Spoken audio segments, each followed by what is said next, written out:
They say that this won't be a super exciting video, but I don't really get that many views anyway, so it's okay.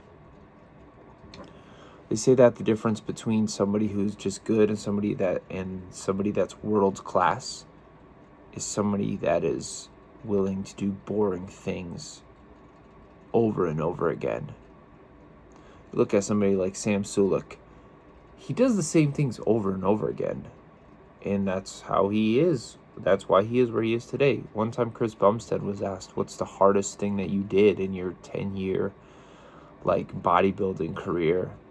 And he said, there was no one hardest thing. The hardest thing was doing the easy things every day for 10 years. So I think there's a difficulty of boredom and a difficulty of repetition that I struggle with. Because in order to get where I need to go physically, I just need to be sort of robotic. I was talking to ChatGPT a long time ago about how I wished I could live more robotically, and I brought up Ronnie Coleman as an example. And ChatGPT, of all places, dropped this banger of a line on me that I think about a lot. It said, Ronnie Coleman was a genetic anomaly who lived in a tunnel of singular purpose. And I just like that. And I would like to be able to live more in a tunnel of singular purpose. And to look at life when it's boring and think, this is good.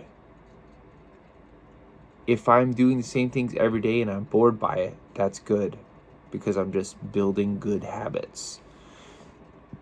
I've always struggled with that for many reasons. But the point is, I have been in decent shape, but not great shape for 5 years now. I was like 270, 280, and I dropped down to 230, but I've still got a gut.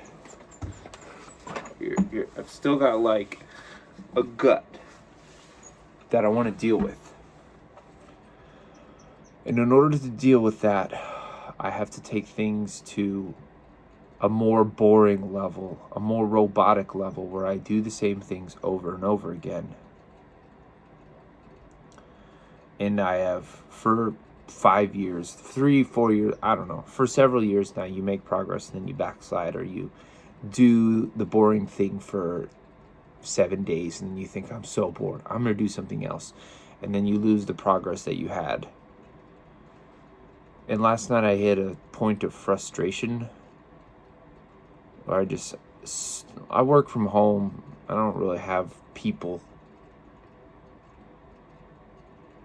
I stew, and we moved away from everybody, and I don't really have people, so I stew in my own thoughts a lot. And last night I stewed in my own thoughts long enough to just hit, I don't know if it's a tipping point, time will tell, but I'm hoping it was a tipping point where I thought, I could live every day wishing I was in better shape and putting forth a half-ass effort to it. Or I could put forth a whole-ass effort into it and do all the boring things every day for as long as it takes. And when that boredom happens, I see it as a good thing. Because in order to get bored of something, I have to be doing it for a long period of time. So that's the goal. I want to try to focus on fewer things. I don't support Sam Altman unequivocally, but he did say a quote that I really like. He said, most people do too many things, do a few things relentlessly. And so I want to focus on finally getting down to 210. And once I have visible abs, I'm 35. I have type 1 diabetes. I have a toddler.